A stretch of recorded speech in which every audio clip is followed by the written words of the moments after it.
it's me that's talking. Brilliant. Welcome to My Guy Reviews, the podcast. Guys, welcome to My Guy Reviews, the podcast. I'm My Guy Brig. I'm joined today by my duo, secondary act, My Guy Monkey. Who's that? That's you. Oh, me. Oh, hello. Oh, me. Welcome to the show. I'm just a guest. I don't know who this duo is. What a dynamic duo, right? We did that Joker episode. We trashed it completely, yes. I forget it. I forget everything. Yeah, so welcome to the podcast. Our podcast, we talk about pop culture events and stuff. Today, we're doing a double feature, which is where we'll review two films. One of which you've seen, one of which I know you haven't seen. So you will do a lot of the reviewing of the second one. And I've probably forgotten both of them because my brain isn't great. So we'll start with the one you've seen. Okay. It's been 10 years since its last film. Oh, yeah. So let's talk Zombieland 2 Double Tap. Zombieland Double Tap. Indeed. Yes. From the director of Venom. Obviously directed this as well, and the previous one. The main cast are all back. Woody Harrelson's back. Jesse Eisenberg's back. Emma Stone. The little girl's all grown up. Yeah, all the those main people. character. All four of the main people are back, and the zombies are back. So what's the story, My Guy Monkey? What's the story? I would like to know. Zombieland Double Tap is the sequel to Zombieland. Yes. That's the story. That's it. Time's moved on. So it's been 10 years in their world as well. So I guess basically it's about a zombie apocalypse. A small group of people end up that are slightly different to each other end up sort of banding together. The first one saw what's his name? A surprise appearance from. Well, let's leave that for spoilers, right? Playing himself, yeah. Yeah, well, as long as you've seen the first one, sorry, spoilers, yeah. So there is a surprise actor in the first one, and yeah, so getting that guy, spoilers for that. The rest of the team it's still in this second movie. Yeah, they're looking for a place to call home, really, and the rest, I guess, goes into spoiler territory. That they set up home, and then for whatever reasons they then have to go off and do something else and possibly find another home. Yeah, so this band of four people, two of them are sisters, have really kind of formed a family kind of dynamic since the last one. They kind of had that by the end of it. I think the family aspect worked better in the first one than I think it does in this one. Because it follows a similar story through line, first and second. So if we go to, let's just say, spoilers from now on, right? Okay. We've done the spoiler free. Warning. Spoilers warning. Because they meet Woody Harrelson in the first film and Jesse Eisenberg. They've already banded together. Then they meet these two sisters who rob them. But then they become a family and they're together. And then the little one runs off because she wants to go to the pier and to the amusement park. And then they have to rescue her. So in the second one, it's a similar story. She forget that she's older now. Yes, that's kind of it, right? So both sisters decide they don't want this life anymore. They want to move on or do whatever. And then they decide to leave. And then the little sister again runs off. And then they have to go find her and they rescue her. But she kind of rescues them in the end. And that's pretty much the same story as the first one. Other than they've changed the locations, they've changed the people in the film, and the zombies now have evolved slightly. But what about if you think of it in this way? I didn't remember the first one very well, so I didn't notice. So it's all new to you. It's been 10 years. It's all new to me. Yeah, I didn't even realise it was the kid. I don't know. But I recognise some of the characters. Yes, that girl grew up in 10 years. That's why it's the same kid. That makes sense. Yeah, so there's new characters that they meet on the way. One is played by Zoe Deschue or something. I can't remember her surname, but she plays the female lead. Well, not female lead, but a female lead. Luke, is Luke Wilson's in there, and the guy from Silicon Valley who play Woody Harrelson and Jesse Eisenberg's character as kind of a rip on them. And then they meet all these other people later on, but none of them they're not nothing special. They're just kind of random people in the movie. It follows a similar storyline, and I think the zombie apocalypse has happened. We all know that. And it's like, where do you take it? So they're just looking for a home. They settle into the White House. And they're living there for a while, and that's when they're kind of, between the two sisters, they don't quite feel like they belong. Emma Stone doesn't want to marry Jesse Eisenberg. I mean, there's no one else to marry. There's nothing else out there. You might as well. And the little daughter, obviously, the little sister, obviously doesn't have anyone of her age. She's not in any relationship. She can't see any other people. So she decides she wants to take off, and the two take off, and then they find someone. And it turns out he's like a pacifist.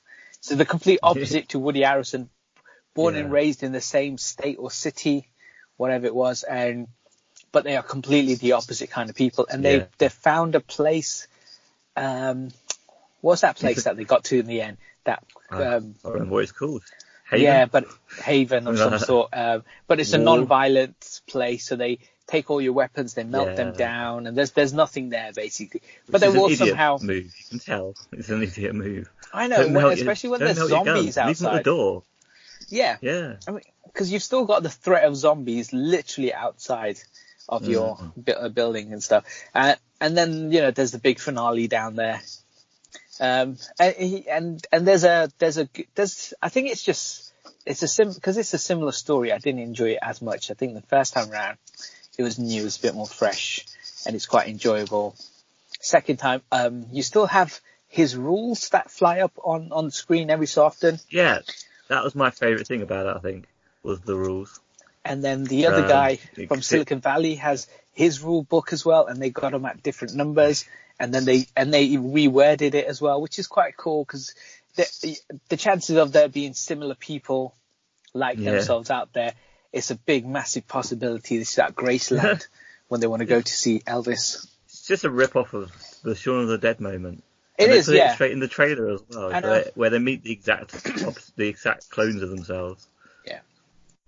And it was pretty much in the trailer, and then they're not in the film that long either. So, but I think they're in about 10 or 15 minutes because they've got their own action sequence, haven't they? They've got the bit where they run in. Yeah.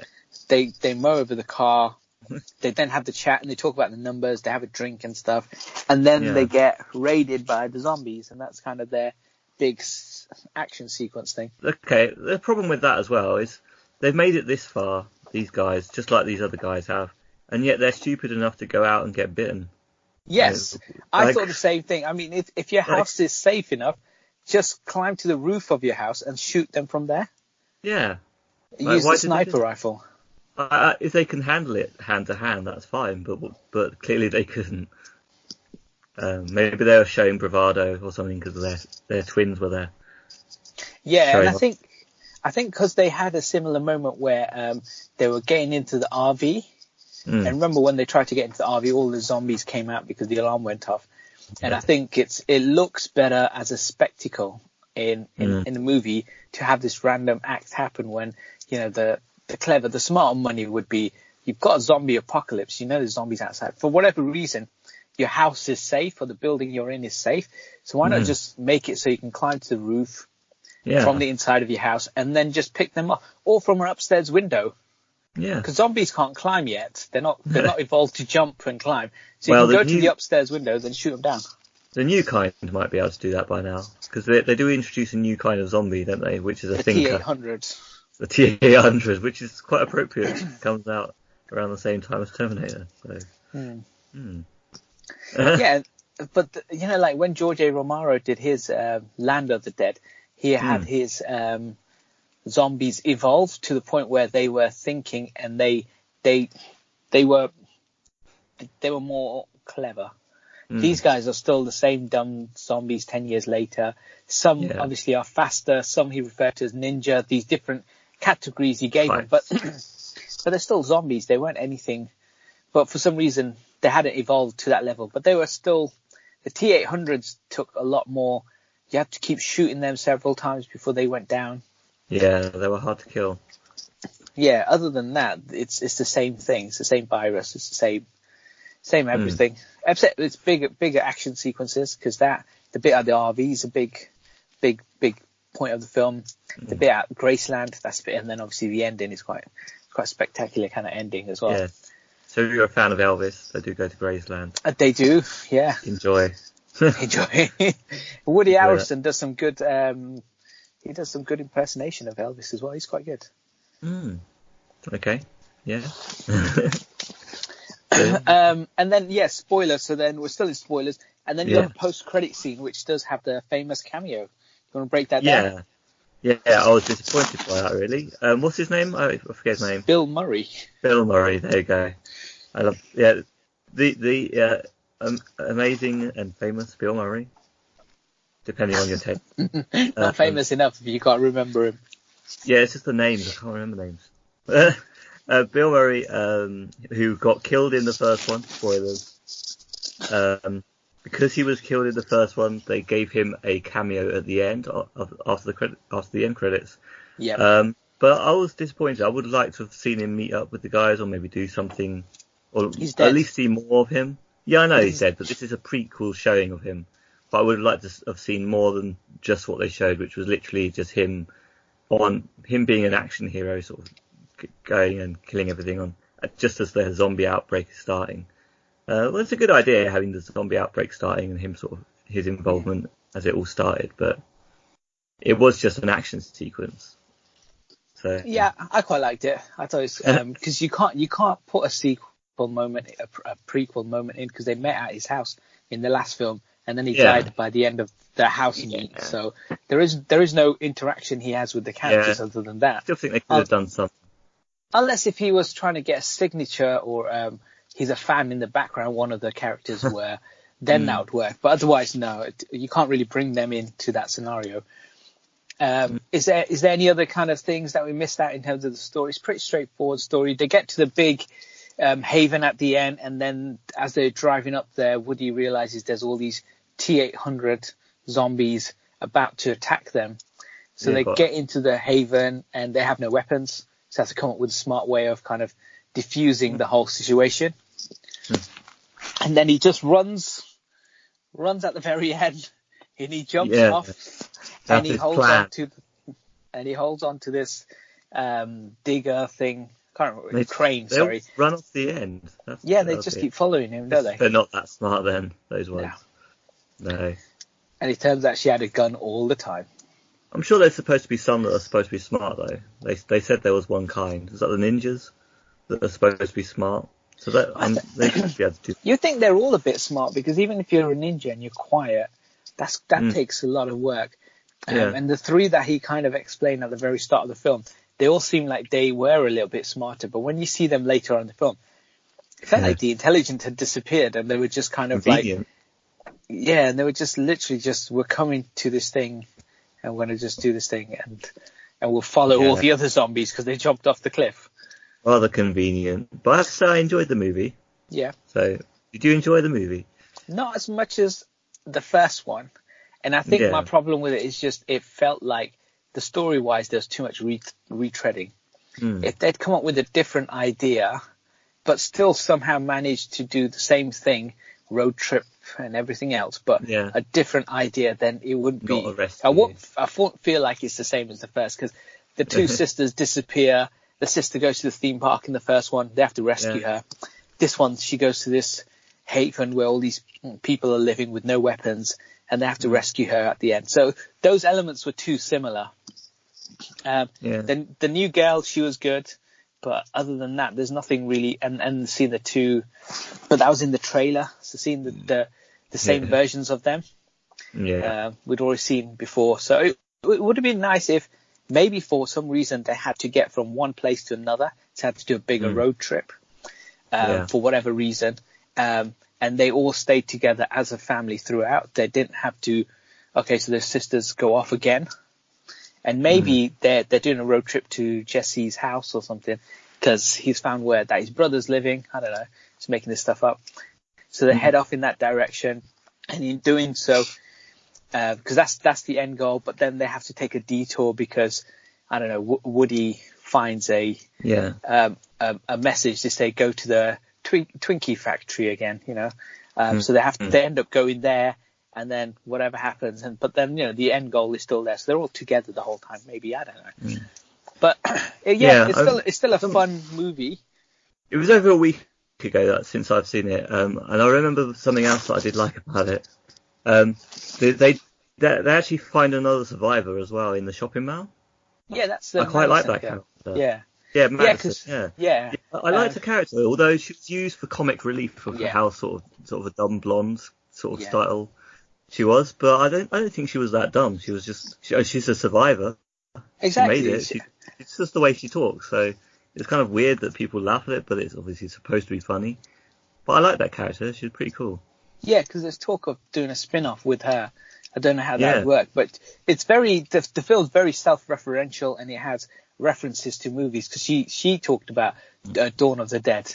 That was her mention in the film, and then they both mentioned T-800s as in for the zombies. Yeah. So it's very pop culture reference throughout as well. There's more than just those two. Yeah, classic cult movies do that, don't they? Yeah, reference other pop culture. And my other favourite moment in this film, though, is that all the rules that keep coming up. There's one moment near the end where they're running up those long stairs from top to for the big finale. They're going up the spiral stairs, I think it is. Cardio pops up just as they're running. I just love that moment. It's subtly love it. I think that's a good little streaming service. I won't go because it felt too much like the first one. I think if the story was slightly different and the sisters didn't go off and they had to do something together, it may have felt like a different film. It just feels too similar. And then you've got the big kind of let's go save the girl, you know, the sister again, or the rest of them. I'm going to give it 3 stars. If you're good at forgetting the previous film, like I am. All I remember about the first one is I've seen it enough times that I'm bored of don't want to see it at the moment anymore, because it was on telly every year for a little while. For the last 10 years. So I therefore stopped watching it. I kind of forgotten it apart from Bill Murray, and then so I enjoyed this film as the way that the things that it has, all the rules and that stuff. It's a quirky thing, and I didn't notice it being a repeat, really. Yeah, other than that, I mean, it's still worth watching. I'd just say don't go out your way to watch it. Mm-hmm. So not if it's a 4 on, star. oh no, it's not that good. But if it's on, it's worth a watch. Yeah, it's almost like if it's on a streaming service, and I was at home, I'd pop it on, I'd watch it again. But I want, like I said, so it's not on to the 2 levels where you're actually going out your way or spending money on it, I think. It's just below that. Oh, okay. Good. So then that brings us to the next movie. So our double feature review, our second film. We did, yes. We did talk about the whole series, but then we've lost all so that'll prove the future. But we're talking about... If I say Terminator, you're going to tell me it's something else. Wow. My guy Monkey. You nailed it is time. Yes. So it's time to talk about the movie that we both saw this week. You didn't get around to watching it, did you? No, I did watch it. Okay, so I watched a review on it. So what we're going to do is I'm going to get you to review the film. Excellent. Without watching it, based on any material and trailers you've seen, and then I will tell you how accurate it was, and then I'll give you the kind of the review, non-spoilery work. And then if you're interested, I'll give you the spoilers. Okay, so as we always do. Caleb, my guy Monkey, it is time for the story. What is the story? Yes. Okay, so the story is... this can be tough without having seen it properly. Only based on maybe trailers. You got to try and guess what the story is. Well, basically, they've got Okay, so John Connor is no longer the savior of the universe, but now some random person is. This is spoiler review, okay? Wow.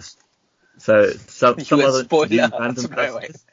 Yeah. So someone else is, or their mother is, whatever. If you don't want spoilers, but it's too late now.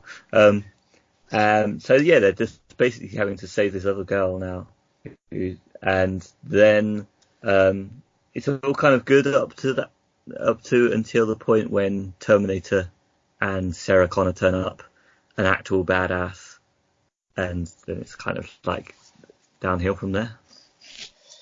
Wow. And lots of action sequences. Lots of action sequences, yes. You know what? I went in watching, I think the very first trailer, so I did not realize. Okay. And then after I watched the film, I watched the trailers and I realized that they'd spoiled quite a bit in the trailer. So I'm glad I didn't watch anymore. This is one of those films that it's actually critically, it's one of the better reviewed ones so far. The last so many. Commercially, it's one of the worst. It's performing terribly. So it costs like 185 million to 190 million or something. And in US domestic, it's looking at like a 29 million gross. And then worldwide, I think it's only just scraped past 100 million. So people are saying it's going to lose somewhere between 80 to 120 million once it's come out of cinema and stuff. Problem is these films cost too much money. So Salvation cost 200 million. This costs 185. They need to shrink the budget down. Yeah, shrink the budget down. I mean, the highest grossing Terminator film is Terminator 2, and that's so many years ago, and that's only 500 million. So for a film that costs 185 million to make back its return, you got to, you're talking marketing budget, everything else. It's somewhere between 450 and 500. So you're trying to get money or do those numbers that you've never done in a franchise. No. But yeah, so they're trying. They did everything they could. They claimed it was going to be the real sequel to Terminator 2. Yeah, they chopped a ton of money, and they even got James Cameron in the editing process, and he helped with that. Yeah. James Cameron helped with a bit of the story, especially the very first spoiler that happens at the very start of the film, and to try to change and kind of work this story out. But you're right. It is pretty much Terminator sent back in time to kill, someone else sent back in time to protect. It is still that formula. Or something. Yeah, so it still uses that basic formula of the film that all Terminator films have done, except Salvation, because you're in the future. And it plays out, but it is a true sequel to number 2, without giving much away yet. And it will discard all the other movies in the franchise. Yeah. But it is just like, Terminator 1 happened, Terminator 2 happened, and then we had Rise of the Machines in the current version, but this film would actually act as number 3, and then all the others won't happen, stuff like so. But it's still good. Arnie's in it. He's got quite a smallish role in this. Yeah. Because I think he comes in about an hour. This isn't a spoiler. He comes in about an hour into the film. Yeah. It's more focused on the new characters, and Linda Hamilton's there, and she's got a bigger role. She's got a bigger role than Arnie does, which I think is good. Exactly. She looks great in the film. She's been working out. But it looks like it's kind of spoils it. It's all that sort of, they could be making new stuff, but then they bring back these older characters, and then they just kind of focus on it too much, dwell on it. A bit like the Star Wars stuff, I think it works in this franchise though, in this particular film, and I'll go to it when we go to spoilers. So it's the director of Tim Miller, director of Deadpool. There's a lot of in Deadpool. There's a lot of tell, not show, because the budget's small, so they try and show lots of little action sequences, and you can tell they're not that expensive looking. Here, when they start telling you about the future or whatever it is, they show these big epic kind of spectacles. Yeah, you can tell they have chucked a ton of money at this. So, based on the performance, I think Tim Miller was supposed to do Kitty Pryde in his next film, which is the X-Men character. I think that's been canned because they realised this film did not do well. That's not fair on him at all, really. It's their choice of franchise. Like, they've already ground the franchise into the ground. Like, yeah, this is the of course problem. people There's so aren't much spending fatigue money. from because this is a problem that's happening movies. in China as well. Like, Genesis made over 100 million plus in China. This one is opened at about 30 million or something in China. So huge difference, and it'll top out about 50 million. So the problem is Genesis came out, people did not like Genesis, and then that backlash is obviously applied to this film. So even if fans enjoyed it or critics enjoyed it better, it's actually getting a kick in terms of, people aren't going to come out to watch it. I don't think it's just Genesis. I think Genesis basically used the wild card, which they're all using now, which is, it's what you know. We're going back in time a bit. Yeah, we're rebooting sort of thing. They already used that wild card, and they've already destroyed it with 2 films before that as well. So so Rise of the Machines wasn't that well received, and then you've had Salvation, and then you've had Genesis. So you've not really had a good film that people are just sitting back and saying, you know what, we've had some good Terminator films. But if you want to see a good Terminator film, you have to go all the way back to number 2, back in the 90s. Yeah, and this is supposedly the best one since Terminator 2. So it's a shame that it's not done so as well, really. Yeah, so that's an unfortunate situation you're in, where you're trying to make a good film later on in the franchise, spending all that money, but because people aren't interested in the franchise anymore, they're they're tuned off, so they're not coming out to watch it. So so the premise is always the same: robot Terminator sent back, Terminator comes in. Yeah. It's that sort of thing. The spectacle is incredible. I'll be honest. Like, they have spent the money, and it does seem like there's a lot of action, and the sequences, like the start sequence to when it actually ends, that action beat, if you want to call it that, it's a long action sequence as well. There's a lot happening. And it's non-stop and it's full on. And you know what? To be fair, I enjoy this film. I'm not going to give this film a kicking. I enjoyed it. You like the action. So. Well, I mean, but it's not as funny as you think it would be. There are some jokes in it. There's not massive amount. I hate the action. I hate the jokes in the later movies. Exactly. There isn't that many jokes, so that's good. So that's one thing that will win you over. There isn't much. Yeah. Good. But it is. It was smiling. Exactly. No smiling, no jokes, nothing. There are some elements of it being a bit serious, taking itself seriously, and it's not like a jokey film throughout. So it's good. It's not a terrible film. I enjoyed it. I think it is the best Terminator film since Terminator 2, but that's not saying a lot, because the others haven't been nowhere near as good as this one. And the action is incredible. I mean, the sequences, and this new Terminator that's come out, which you've seen in all the promo, he looks great as well, and so does the other woman. So that's the spoiler-free review of the film without giving anything away. Are you going to give away some stuff to me now? So now I'll spoil it for you, right? It's like Christmas with unwrapping the unwrapping, yeah. A bit early, but So I didn't watch any of the promo, so I didn't know what was going to happen. So the start of the film is Sarah Connor and John Connor have prevented Judgment Day. That's happened. Yep. The events of Terminator 2 resolved. As they're kind of just enjoying their life now. Now the AI does it as well. So as they're enjoying their life as is now, the T-800 comes in and kills John Connor, the kid John Connor, so Edward Furlong. So that's it. Wow. That's the timeline ended. John Connor's now dead. No more John Connor. Yeah. That's how the film starts. Then obviously there's a jump forward in time, and we follow this other girl, and then the 2 Terminators come down, or what seems to be 2 Terminators. One obviously to kill, one to protect, as is the story with all of these. It. So you got this female character. She obviously, they always jump down. They're always naked. They have to get clothes. But she has this fight with these police officers and stuff. It's pretty cool. Like, so you get the feeling like both of these 2 new Terminators are going to be more advanced. Like the T-800's a brute. That's all he is. He's a brute force. But these guys are more nimble. They're quick. And so when she's fighting against them, the fight is pretty good, because it's quite quick. She gets on her clothes, and then obviously she goes off to save the girl. And then she's chased by this new Terminator. Now this Terminator's got this exoskeleton thing where it can split into two, which you've seen in the trailers, which is quite a cool effect. Yeah. And then you could be fighting 2 Terminators. Yeah. There's a fight that she has very that happen? early. Yeah.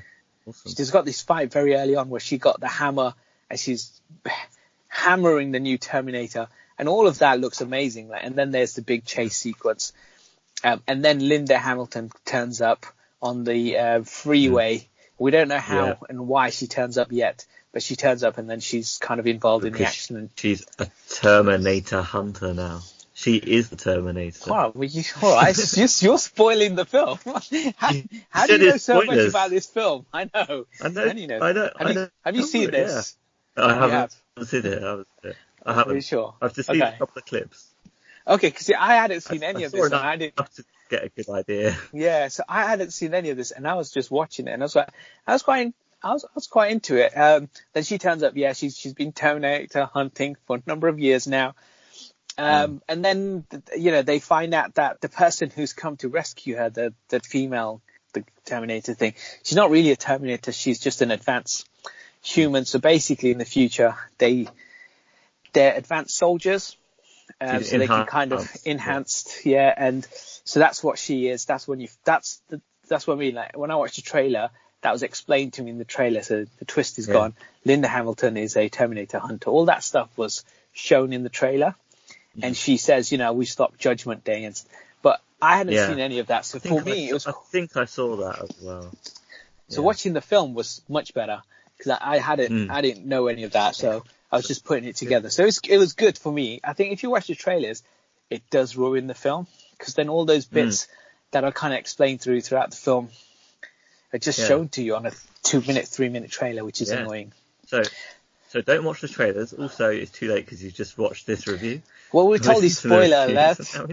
Yeah, I know. Maybe we should just say something, add something in that says watch it without trailers. Watch it without trailers or spoilers. Yeah. After that, then obviously Sarah Connor clocks that the reason why they're all coming to kill this lady is because she's going to be similar to herself, Sarah Connor, where she's going to give birth to the resistance leader, John Connor in her case. Or so she thinks, So basically, because they stopped Judgment Day, Skynet never happened, but instead another AI called Legion has taken over in the future. And there's a female who becomes the next kind of resistance leader, and that's who she's come back to save. That endoskeleton effect is really cool as well, that whole bit that he does, because they go to a prison and he's killing everyone, all these police officers and stuff. All of that's amazing. Then they find out who is actually sending the messages, and it was Arnold Schwarzenegger the whole time, as in T-800, who sends Linda Hamilton text messages to say, hey, there's a new Terminator that's dropped down. Can you go kill it? And then she would. So she had some hope in her life, and she went around killing Terminators. And then she does say to him, she goes, once this is all over, I'll kill you. And, well, he did kill your kids, so I get it. Yeah. It has to be done anyway, and everything. Exactly. And so the advanced lady dies at the end, as with all Terminator films.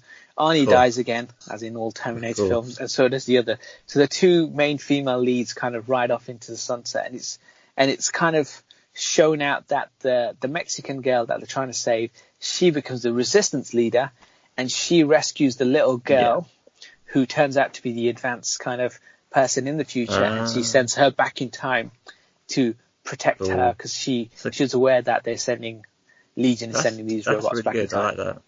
That kind of calls back to John Connor and Carl Reese again.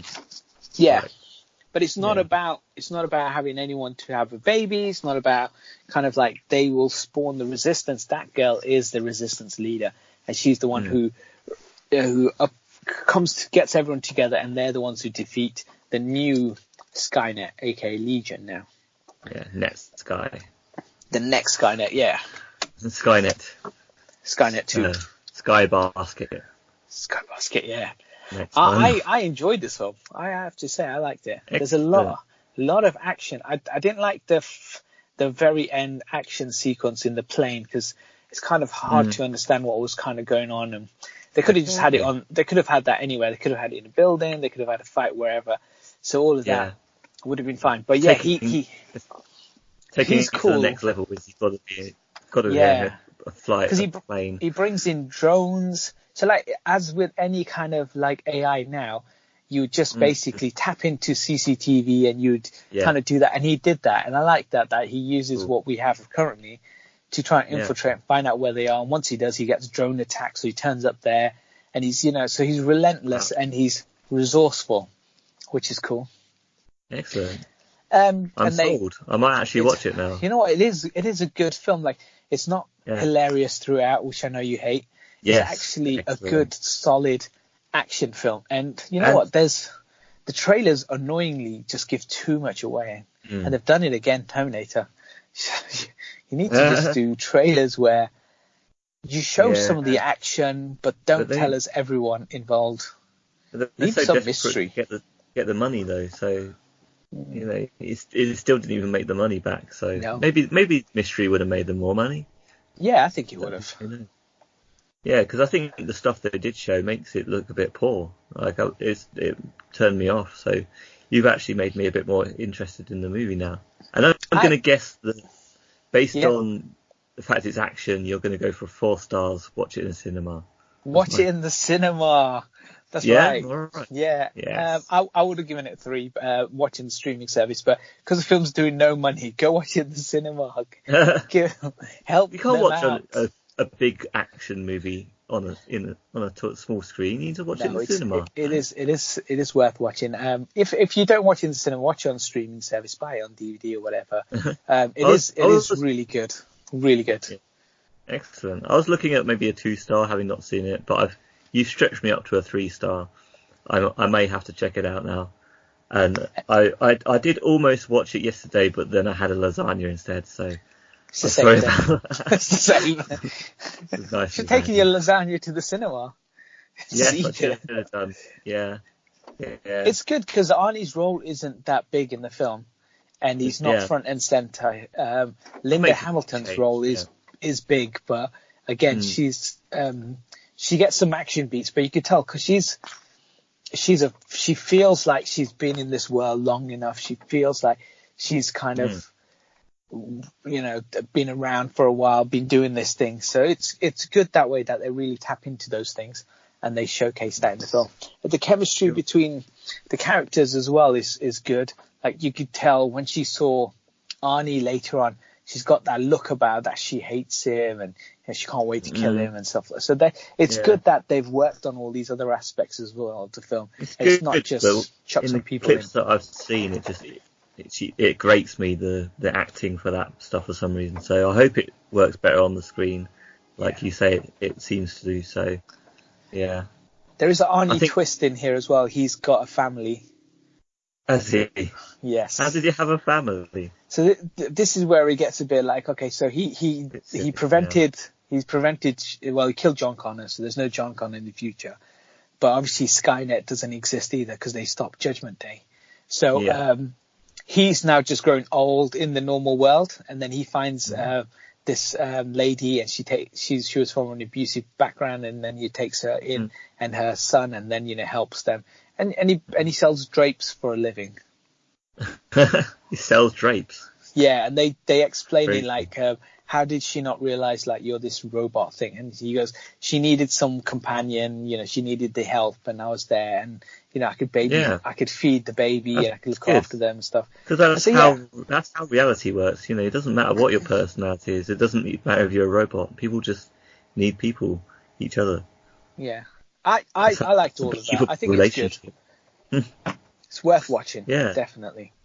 Yeah, so it's a step family that he's got, like a adopted family. His adopted family, yeah. He didn't have any genetic offspring. No, he does not have any. Well, he's still a Terminator underneath all that, so no. Yeah, I guess that's the last question. Is does he have a prosthetic? No. No. It was a non-sexual relationship. Exactly. Yes. Okay. So that's our review. That's our double feature.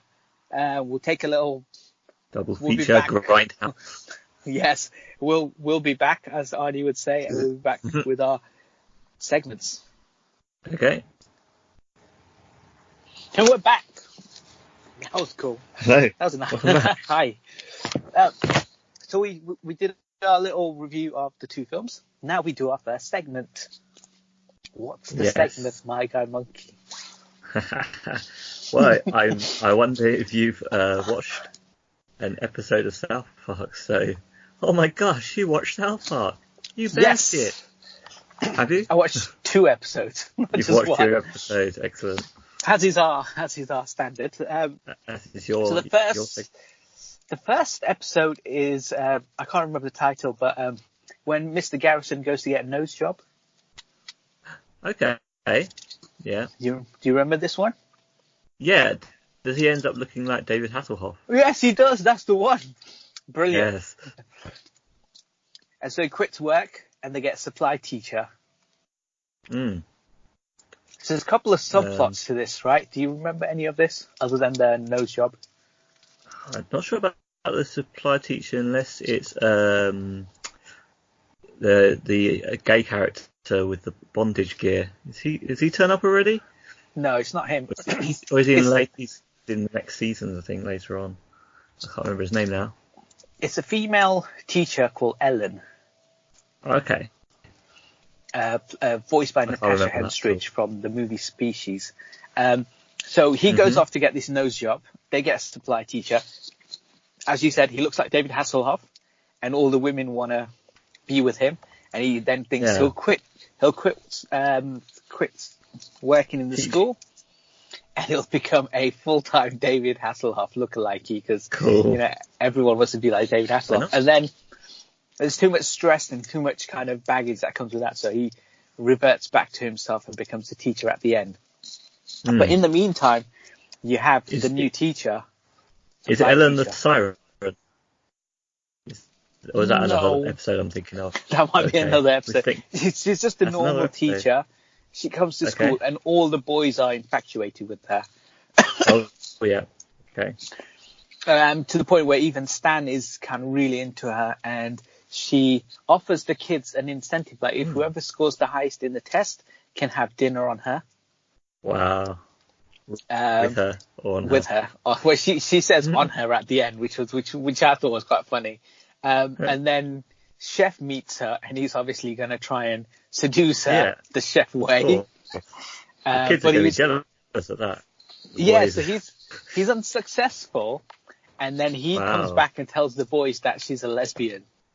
and so the boys start eating carpet. Do you remember this bit? Start eating carpet? No, yes. I don't remember this episode. Oh yeah. So and then it turns out that because she's not intentionally stealing Stan away from Wendy, but she's doing it accidentally.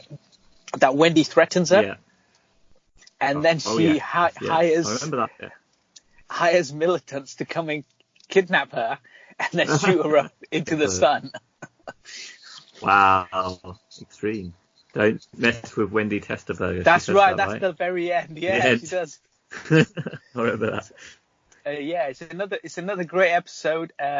So based on what I've said, how do you think Kenny dies? Maybe he gets caught up in the firing off into the sun. No, it's when the militants come, they throw a knife at him. They throw a knife. Okay. That's kind of a let down. But he dies. So. But it's a really funny episode, especially when the kids start talking to Chef about her, and Kenny keeps mumbling really inappropriate stuff, which is hilarious. And then Chef says she's a lesbian. So much. Yeah.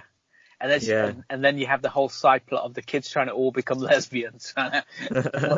What's it involved to become? Yeah, it's hilarious.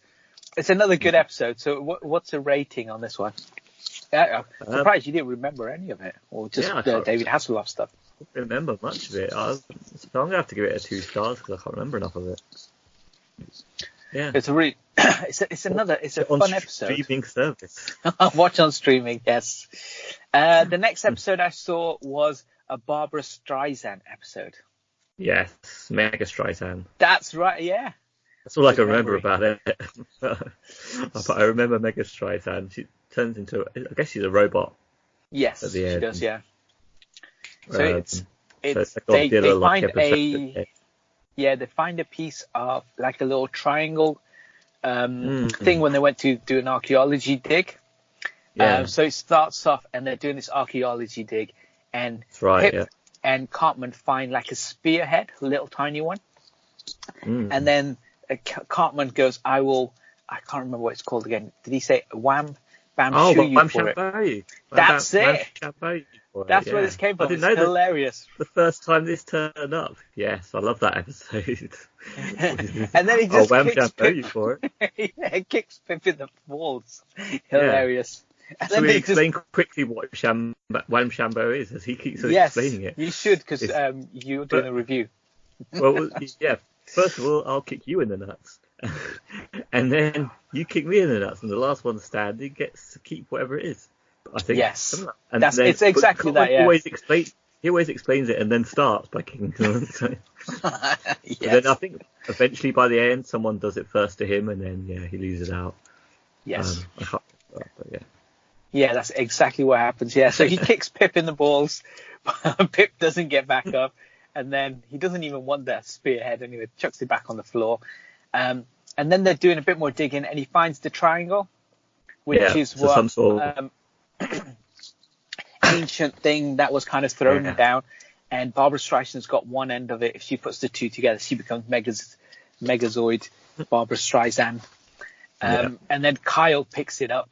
Well, Cartman throws it away, and then Kyle picks it up, and then he wants it off Kyle because they realize there might have some value to it.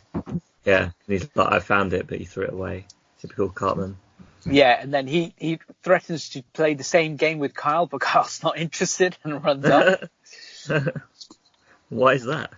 He doesn't want to get kicked Nobody in the wants balls. to play. Yeah, exactly. Nobody wants to play that. And then Barbara Streisand turns up, and then they put the two together, and then she turns into Mega Godzilla kind of mech monster. But then someone fights her. But who is it? I can't remember. Yeah, so Sidney Poitier fights her. Yeah.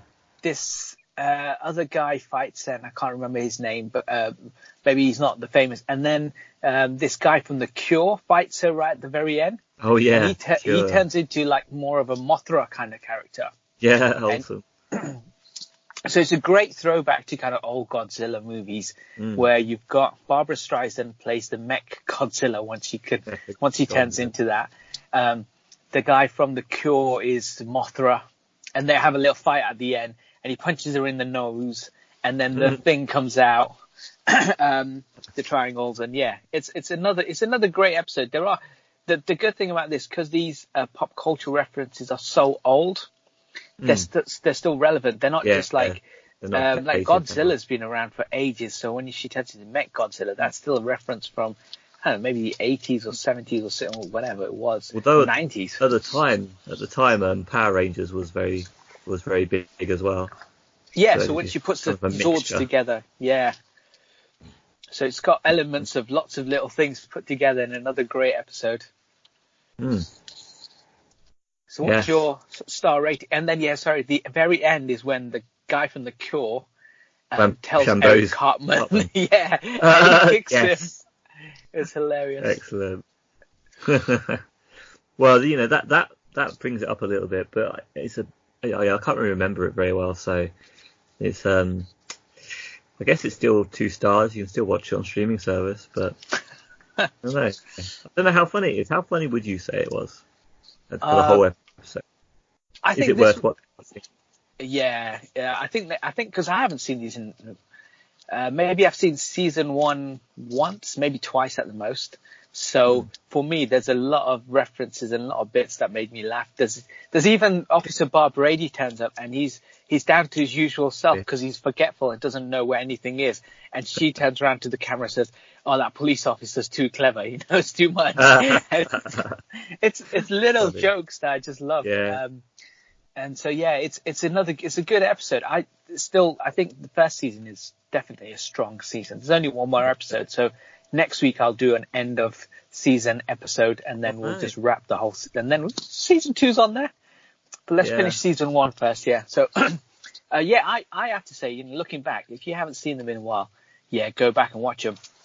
The only thing, and where it kind of you could tell the animation is really dated, is when the two Mech Godzillas and the rest of the stuff are fighting, because it's just little hand cardboard pieces cut out. it looks. You can tell that looks really dated because I know that the animation's moved on since then. But the jokes are still good. But yeah, I think it's the style they were going for. Yeah, exactly. Yeah, I think they've gone for a very minimalistic style. They got a voice talented act, and they came up with some great writing and some funny jokes. Yeah, it's still a great episode. And then we're on to the next segment. What's the next segment? Mini reviews? Yes. Have you got anything to mini review this week? Yes, I watched two slightly oldish films. Maybe one came out this year called Robin Hood, the Edgerton one with Jamie Foxx. So I know you rated the best Robin Hoods without watching this film, and you put him in the rankings. Actually, the start of the film, there's a really good action sequence at the very start where like the arrows are flying around because it's medieval and stuff. And that's actually quite cool. But the actual story is quite boring. It's like, he's Robin Hood. Yeah. Well, I don't know, because it's slightly different. I think he's Robin Hood. He comes from this really wealthy background, and then the sheriff of Nottingham sends him out to war. And in doing so, a spoiler alert for the film, he steals all of his wealth. And so Robin Hood comes back and he isn't wealthy anymore because the Sherwood of Nottingham stolen all of his wealth and everything. So he comes back and then he becomes Robin Hood. And, he goes around stealing as the story goes on. And some of the action sequences are good. It's a very expensive looking movie, but it is quite boring story. I think Edgerton's good. I think Jamie Foxx is good, but generally, I wasn't kind of, I don't know, I felt quite bored throughout the film. I was just like, there were some good action sequences, but that was it. And the story was kind of boring, and it kind of it felt a bit long as well. I think it's that long. I think a lot of most of Robin Hood films suffer from that sort of boringness after a while. You've seen them enough times before, usually as well. Yeah. And I remember, I think it's also because I saw him on an interview and he said he did all this training to become like a archery training before he got there. So when he actually got on set, he said he didn't fire a real arrow. So then so I knew straight away all of this is CGI. And going into it, knowing that he's not really pulling the string back, it was just a case of he holds the sword there, you hear a noise, and then it follows the arrow, and you're like, oh, that's all fake now that I know. Yeah. It's which is a bit annoying, but some of it's quite good. But generally it's on a streaming service, so I won't go out my way to watch it. So is that a 2 or a 1 star? Yeah, 2. No, 1.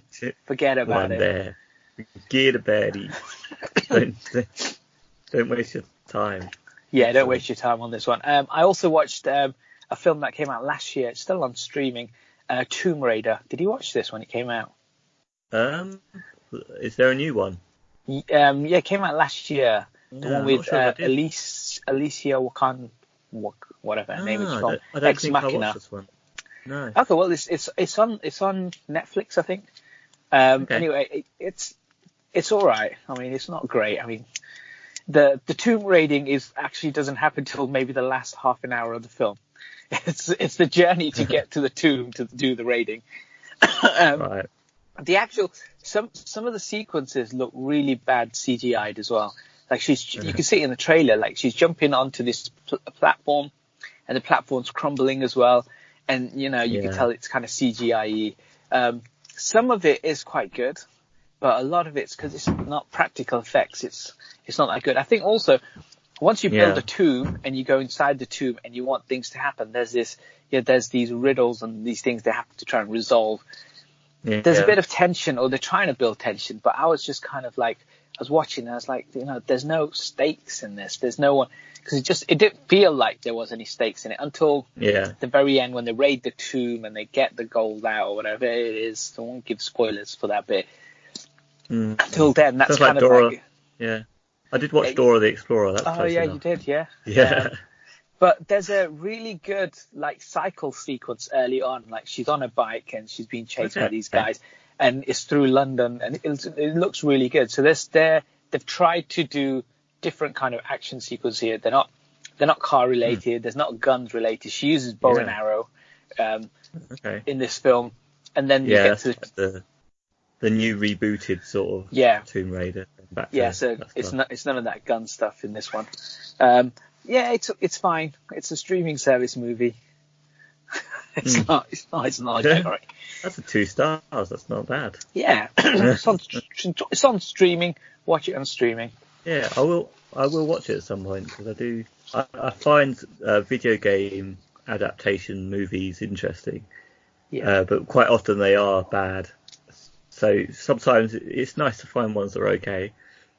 And Tomb Raider and Resident Evil have both had quite a few movies, I think. So. Yeah, Resident Evil got to like 5 or 6. Yeah, too many.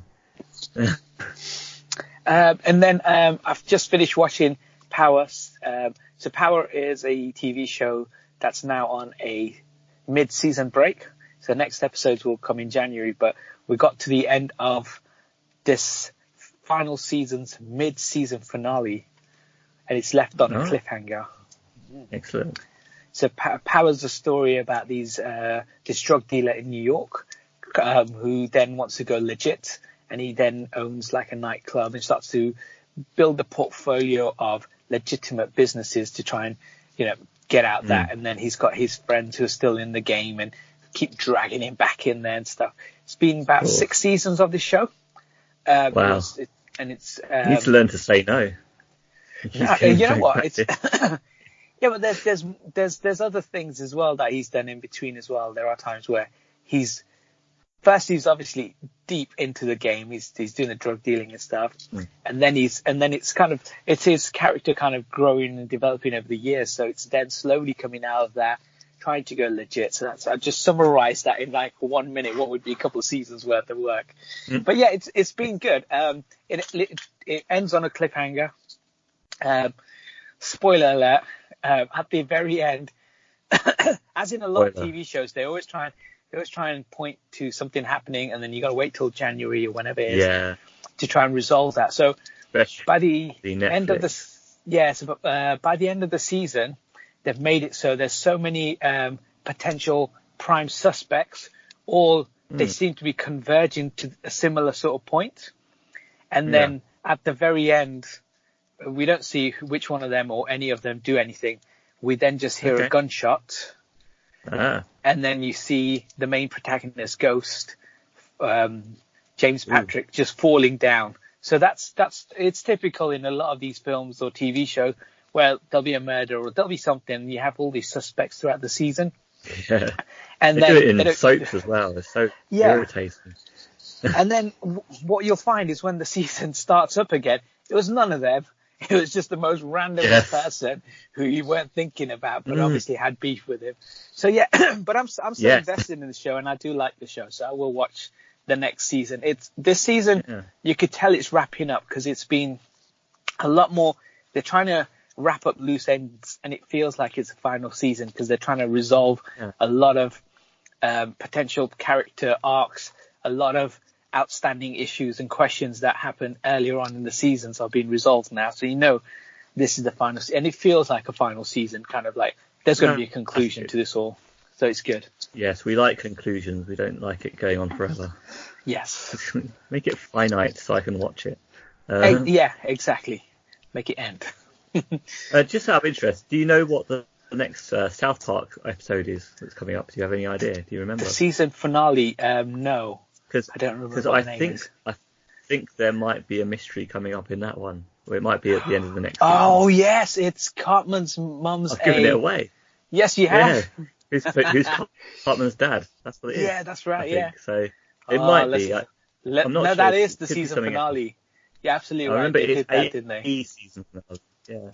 Yes. And then it must be in the next season that my ice cream episode comes up that I remember. So I remember this because there was a lot of, I wouldn't say controversy about it, but there was this thing where they've set the question up, they didn't resolve it because they left the cliffhanger for the end of the season. But then the episode 1 of season 2, as far as I remember, was completely different, had nothing to do with this. Terrence and it's Phillip. About that's. But we know what the next 2 episodes are already. Look at that. And then it's the episode after that I think they resolve it in. But yeah. Yes, that's correct. yes. Oh, wicked, yeah. Well, this is the good thing about having the whole season available to me, right? I can watch it in an hour and a half instead of waiting a year and a bit. Yeah, that was a long time to wait, huh? So yeah, Power, good show. Definitely watch it. So yeah, I rate those ones already. Yeah, 4 stars each. Brilliant. Oh, no, we'll talk about them next week. Yeah, so is that all for you? Yeah, that's all for me. Well, I started watching Disenchantment, season 2. It's all on there now, yeah. It's all on there now, so I've watched 2 episodes. I can't say it's particularly, it's not that funny, but it is entertaining and seeing where the story's going next. But yeah, it started. It's the same old, really. It was never it's by the same guys as Futurama, and it's never been as funny as Futurama, I don't think. But it's still entertaining. So yeah, that's interesting. Something I've talked to you about already is Galgun that I finally played. But just for our audience sake, we've had some mishaps over the last few weeks, and hence some delays. So I won't go into details too much, but yeah, I've been playing Galgun, which is purely in Japanese, but it's still been a lot of fun, even though I don't know what they're saying. It's been a good challenge. Trying to figure out most of it's quite easy to figure out what's going on, and it's got incredible replay value. If you like the sequel Double Peace, then I think you'll like the first one, Galgun. So yeah, I won't say much more about that, except it's an anime shooter, dating sim combination. And the last thing that I don't think you will know about is that I've just got myself a PSVR as well. Oh wow! So I haven't used it for any decent games yet, very good games. But I'm enjoying it quite good. It's just a little theatre at the moment. You can play any game or watch any movie on the PS3 or 4 through the headset, and it will just make a 3D screen inside your headset and surrounded by dark. So it's quite nice like that. It feels quite impressive, and it immerses you definitely in the games that you have. Yeah. But so far I found the tracking can be a bit out. It slips around a lot, which was a bit of a problem. But I think I need to spend some extra time calibrating it properly, which is why I haven't got into the main games yet. So I'm looking forward to Resident Evil 7 mainly. Yeah. That should be a fun experience in VR. That's my preview. It'd be good to play a game that's built specifically for VR in that example. Because I know they used to give a few VR games free as part of the PlayStation Plus. I think they've stopped that now. So, but if you've got any of them, you could always play one of them. I think the problem with the games is that a lot of them are like smaller games, sort of. There's not much to them, and then when you get to the bigger games, they're going to be ones that are more converted from one to the other. Okay. I've also got Doom VFR, which I'm not sure if it's an adaptation or it's something separate to the main game. So yeah, I'll those are previews for when I get into those. But yeah, also there's a lot of wires. Apparently there's a version 2 that has less wires, but there are a lot of wires to sort of figure out. I was hoping to open it up like a Kinder Egg, just figure it out myself, but I thought I had to go to a guide because I was like, there's too many wires here. Just go to a guide, plug everything in. And works with my glasses on, which is good as well. So. Oh, brilliant! Yeah, helps. Yeah. That's it. So. Oh, I also watched Eli, which I think we lost in our reviews. Yeah. Yes. So it's a Netflix horror film. Yeah. Because a lot of these films and stuff that come out on Netflix, they'll talk about how this is the movie that people can't go to sleep without leaving their lights on, or it's the best horror film since sliced bread. The horror film. So I watched it. Our company. I'm glad that I watched it without watching the trailers or reading the reviews. And as with all kind of movies, this is pretty straightforward. It's like it's a horror film. It's about a kid who starts to see visions of stuff while he's in this house. So we discover that he seems to have an allergic reaction to breathing normal air, and he has to wear a hazmat suit all the time or live in a little bubble. So they go to this house where this lady says, yeah, basically what we've done is we've made it so you can wander around the house as normal because we fixed the air purification and stuff. And being in the house, he starts to see visions of these things chasing him or trying to kill him, as you see in standard horror films. Some of it's quite good, some of the jump scares. Some need to be quicker. Like if you're going to grab him, they grab him slowly sometimes when they should grab him quickly and then drag him away, that sort of thing. It's okay up until that point.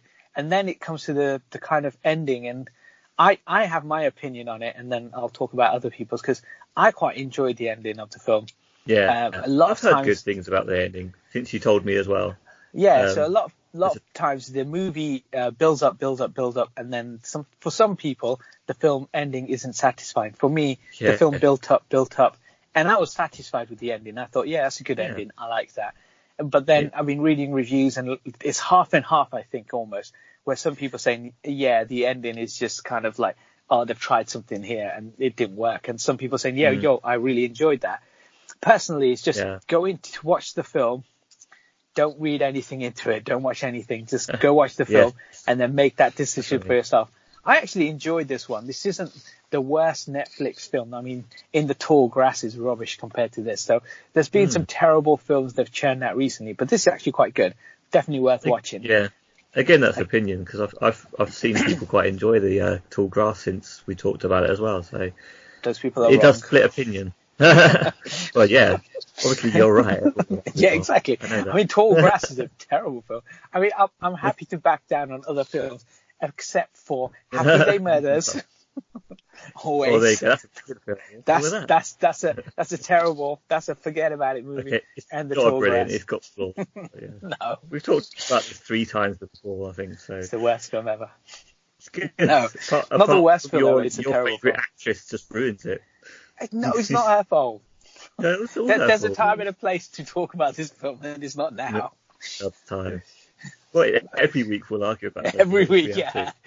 Oh, it's the worst film. So it's worth watching.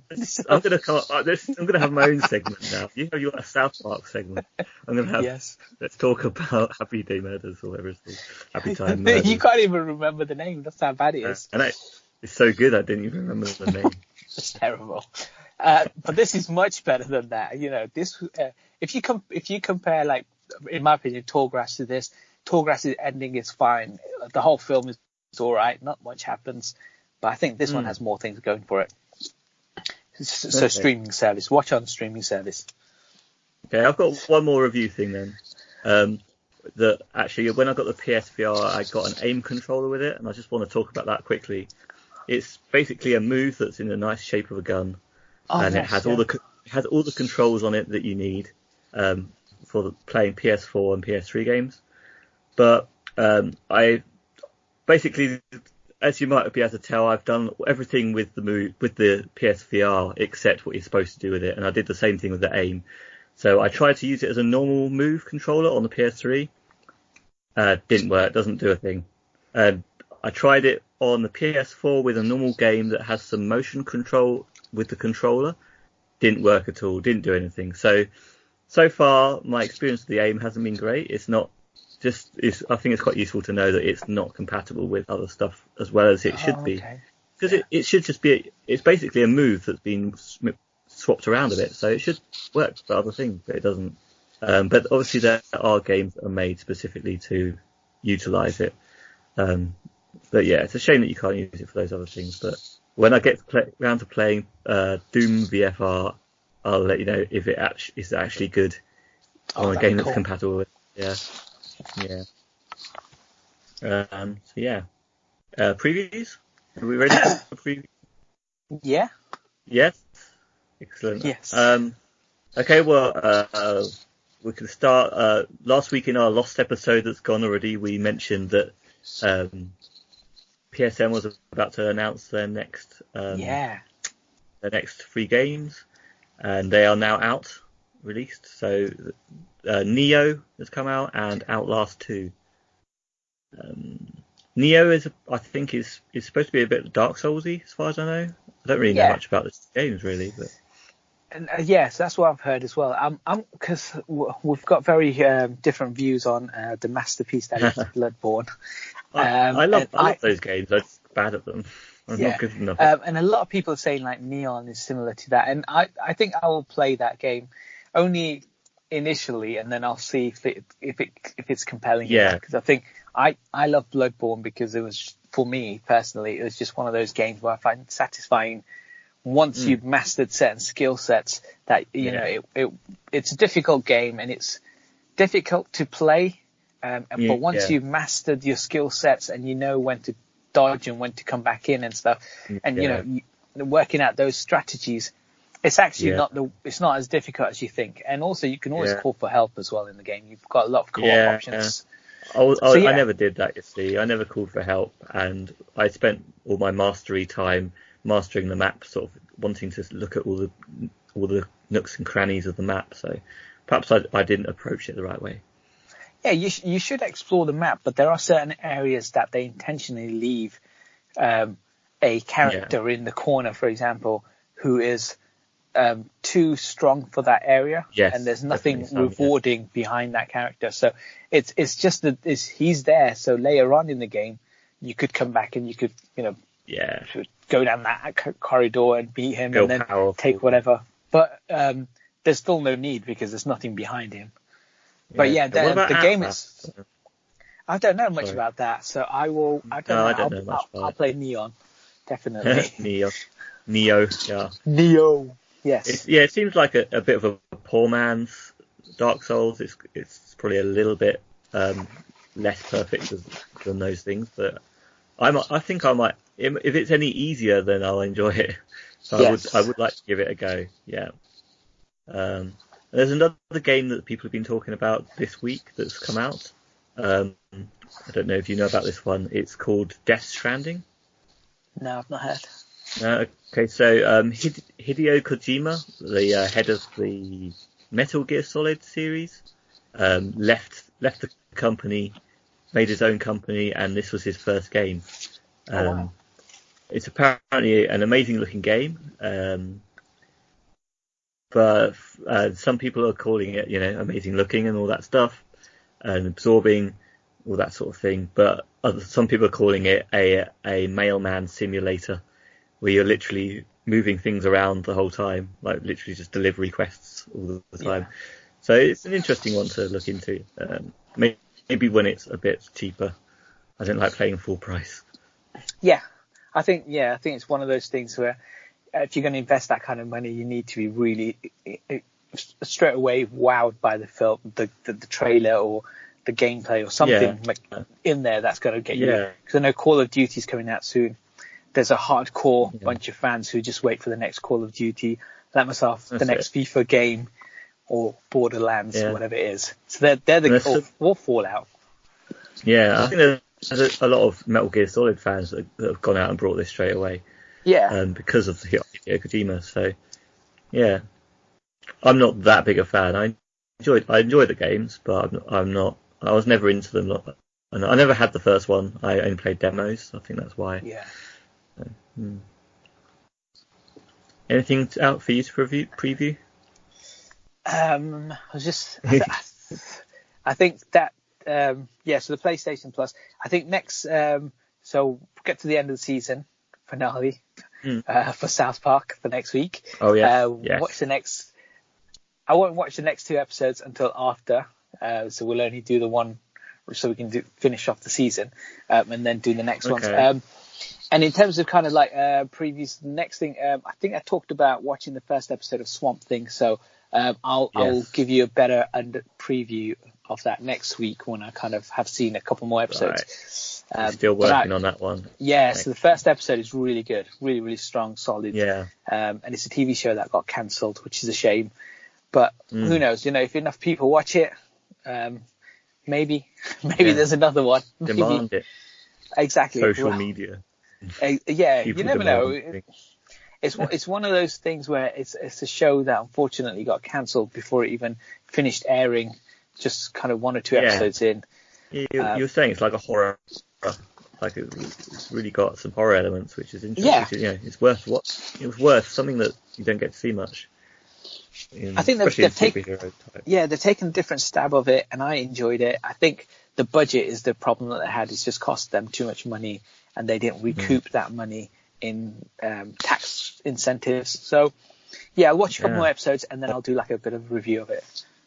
It's like the Terminator movie. Spent too much, then they're going to take. Yeah, exactly. I mean, the Terminator movie. They should have listened to us, make it a 50 million budget film, send him back in time to like the Cowboys and Indians kind of time, that sort of, or even further than that to when they're up against the settlers, so he's a formidable Terminator anyway. He is that robotic kind of person and primitive weapons. See how he'd get on, or how they would get on with that. Yeah, a lot of fun that way. Then they can do a comedy in there, because that would be funny. They don't need to do a comedy. You could still do a good, strong horror. Kind of horror, yeah. Yeah, man, that'd be great. That would be amazing. If only. And I think because, and another thing was Todd McFarlane is still talking about Spawn reboot. So he signed with Blumhouse about a year or so ago, and he said the Spawn movie is going to happen. I was really excited. R-rated. It's going to cost him like 10 million. He's going to try and get someone like Jamie Foxx or someone like a big name star. And it hasn't moved any forward. But now he thinks, because the Joker's been such a big success, people are asking him, when are you making this Spawn movie? Thing is, it's taken so long. Like he hasn't, I don't know what he needs. Like, does he need the back end? Does he not have a script ready? Because if you've got a good script, you'd get the back end, or you would put your own money in if you believe in your property that much. Yeah, that sounds like a problem, because these days it's not about having a good script. It's about having an IP and wanting to make money off of it. Yeah, and I think they've got nothing. Yeah, and the problem is, just because Logan was R-rated or Deadpool was R-rated doesn't mean every movie has to be R-rated and will make loads of money, because that's not why people went out to watch those films. There's more to it, So you can't just the idea is got some better content. Yeah, and it's telling a story in a different way. So the way Deadpool told its story for the first one, and the way Logan told its story, the final chapter in the Wolverine series, that's very contrasting films. Even Joker, but they've gone R rating for a reason. They've gone dark. They've gone for a different route. Well, Deadpool's not really dark. He's quite light-hearted. He's quite funny, but he's swearing, and then the ultra violence is what makes it R-rated. So you can't just slap an R rating on a movie and just say, oh yeah, because that film made money, yours will make money. There's more to it than that. It's got to be something new, something original, something people want to see. Yeah. That's the problem these days. They've just got formulas that spit out what's a good idea for money making, and it doesn't work. You can't have AI doing everything for you. Yeah. It's like when Lord of the Rings, when Peter Jackson adapted those books, people were just buying book properties. They thought this will be the next, and they always said this is going to be the next Lord of the Rings. They bought Golden Compass, Aragon got turned, so many books, and then Twilight, a YA adult novel got turned in. So then Maze Runner, then you have like the Divergent series. Yeah, but they're all looking for the next. They'll always say we're looking for the next Twilight now. Because once you make one of them, everyone, Hunger Games made money. But there must have been so many failures in between. Yeah. So it's just the flavor of the month. Yes, excellent. So how can they contact us? I don't know. You tell me. This is your bit. We've got email. We've got Twitter. We've got Instagram. Check in the description below, or wherever it is, and you'll be able to see how to contact us. It's always at MyGuyReviews or MyGuy_reviews. And YouTube. Oh yeah, and YouTube, where we started. Brilliant. You might be watching this right now or listening to. Yeah, exactly. This is on there as well, yeah. We just need to create a Facebook page now. Yeah, and you can listen to us on other things if your thing of choice that you're listening to us on, you want to listen to us in other places, we're all over the place. for the podcast. Yeah, you can find us on Spotify, iTunes, wherever you get your good podcasts from. Tell a friend, hit subscribe for them, review it for them, that sort of thing. You know, the fun things that you do for someone else on their behalf. Just do it for this podcast. Yes. Yeah, just get into their Facebook or whatever, their Spotify. Spotify, yeah. And sign up. Brilliant. And quick My Guy update, right? So I mentioned the podcast to him, and he's listened to one episode. Oh yeah. So, hey, brilliant, right? Yes. Oh, well but done. Not his birthday episode. My Guy Energy. Yeah, he hasn't listened to his. Oh, you sent him the wrong one on purpose. I just sent him. He was like, "This is the one with my birthday." Yeah. Nah, this isn't your birthday one. Yeah, a few weeks ago we said happy birthday to our old buddy, My Guy Energy. I remembered his correct pseudonym, his name for online stuff and talking. So yeah, look forward to hearing from him sometime. Maybe we want to get him on the show. On a guest. Yes, we just need a fresh guest. We do. I'm tired. And he can talk Battlefield, and we can just sit back and listen for a change. That would be really good. We could do a whole thing on the Battlefield series. So yeah. Yeah, and then we can just derail it and just talk about how Call of Duty is far superior. I could not do that with a conscience. Being conscious is not better. We could try. I'll find something that I think is better. Yeah, excellent. Yeah. Brilliant. Thanks for listening, guys. Thanks. Bye. Okay, mate.